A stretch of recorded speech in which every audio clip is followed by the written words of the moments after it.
HD here, and inside this kinda huge box is possibly the most hyped piece of tech of this entire year, and that is a PlayStation 5. So this video is a look at the final retail packaging for this console. So some of you might know I've been testing a preview Xbox Series X. This is final. This is what people who pay for it are gonna get.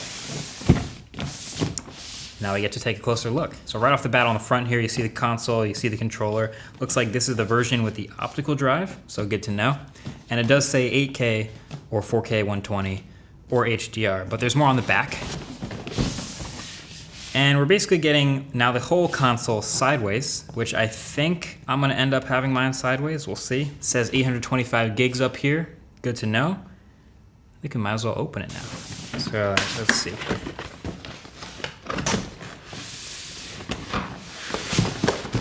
All right, so at the top here, there's a little cardboard box.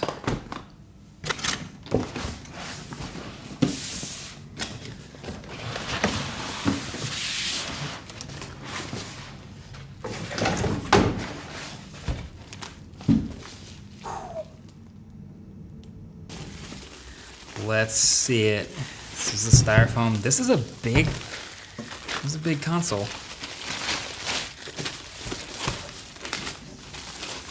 Ooh, that is pretty nice actually, but it is huge.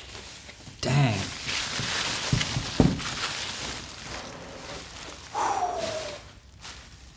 That is the PlayStation 5.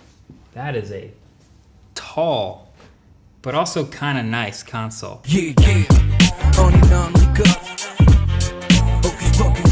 So yeah, I do like this build. My original reaction to seeing the unveiling video was more strong. I think I called it like an alien spaceship in my first impressions, something like that.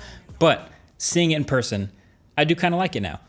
But by the way, so in the cardboard box, just to finish off the unboxing, you've got the power cable to plug it straight into the wall, no brick. You've got one new DualSense wireless controller, which we'll get to.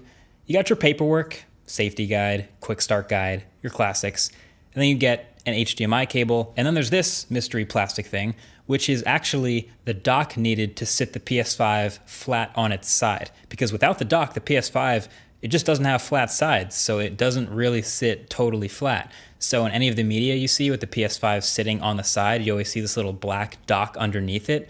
That's this thing. So don't throw this out. It attaches if you want it. You can, hide it away if you don't, but you'll probably want to have this around if you ever switch to it sideways someday. So, all right, finally seeing the PS5 in person, a couple things strike me. The size is number one still. It is gigantic, but also the textures. It's a matte finish again on the white outside part, and then the inside is very glossy, as you can see with the reflections. And actually, if you look closely, really closely, at the texture on the inside of the PS5, you can see it's actually made up of a bunch of tiny X's, O's, squares, and triangles, which is super cool. They're extremely small and embossed in this seemingly random pattern, but that is super cool. You can see all the ports on the back with the heatsink around it, power at the bottom, one HDMI, Ethernet, and 2 USB, and then all the way up at the top is a Kensington lock. Then at the front is your full-size USB, your USB Type-C, and then at the bottom, the disk eject button and the power button. So with that disk drive you have on the side for your physical games, you do get eject button still. And for the digital only version, I guess you just won't have that eject button and the side will be blank, just covered up there, no disk drive. And yeah, you can see it's not a pointlessly complex design. A lot of what you're looking at up front is heat sinks, it's a lot of thermal management, it's a lot of cooling off those insides. Size comparison time. PS4 Pro, it's got a dbrand skin on it, but this is the size of the console that I've been using. It's definitely slimmer. And just this monolith, oh, it's heavier too. The PS5 is heavy. And it's definitely gonna be taller, wider. It's bigger in every dimension, and it's heavier. And I guess it really depends on what underneath your TV looks like about whether this height difference will matter to you or not, but that height difference is real. If you're putting it underneath something that didn't have enough clearance before, airflow will be even more restricted because of the size of this thing. Xbox Series X. This one's an even more impressive difference here. I mean, the PlayStation just kind of dwarfs it at this point. And I don't know if that's an efficiency thing. I don't know if you're putting it next to your TV, you might not care so much about that. But as far as just the footprint, the sheer footprint of the PS5, I think we're really seeing now how massive this thing is. Kind of looks like a fancy building, like a really cool architected. I don't know what building I'm thinking of, but it kind of looks like a building. But of course, there's more to the PS5 than just the console itself. There is also all the accessories. Let's get into those. So inside this box, you'll have a DualSense wireless controller if you get one separately. So it is white. So again, with the Stormtrooper white color scheme with blue accents, and you'll notice that theme sticks through literally everything here. So as I struggle my way through the unboxing and get to the controller, the first impression of it is also really nice. I am a big fan of this controller. Now the PS4 controller to me was fine, but I actually like the Xbox Elite controller more because it's a little bigger in my hands, it fits well, it just feels higher quality.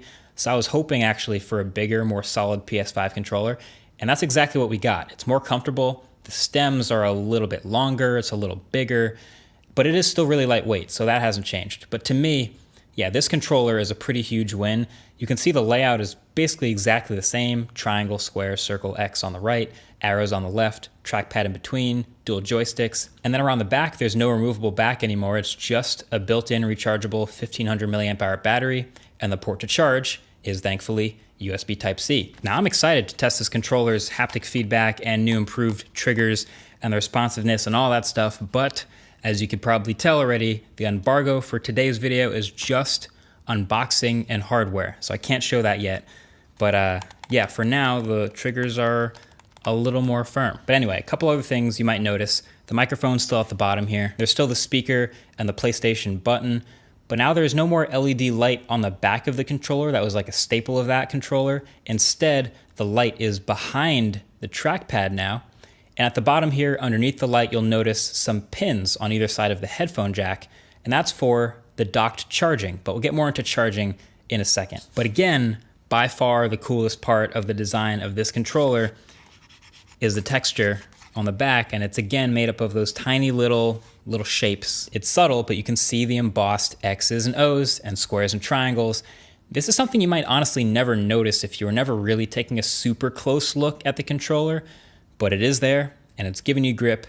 That is a nice touch. Sony also made a DualSense charging station to charge two controllers at once, which is very smart. I've never actually had any sort of dock for my controllers, so for me they always just kind of sit around next to the console, plugged in via USB to charge. But I think for two controllers, I'm probably going to want to get this thing.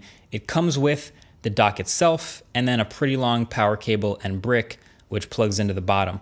The controller lines up the pins at the bottom with the pins on the charger, and it just pops right on. And it faces upright so you can see the charging LED color behind the trackpad to know if you're done charging or not. It's great.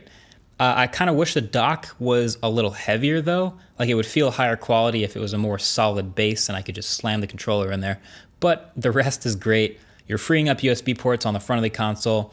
And if you can spare another wall outlet for this charger, seems like a good buy. Also, the click-in is very satisfying. Oh, they should have done magnets though. That would have actually been kind of sick if they had MagSafe technology in the PS5 dock. You could just drop it in there and it would line up on its own.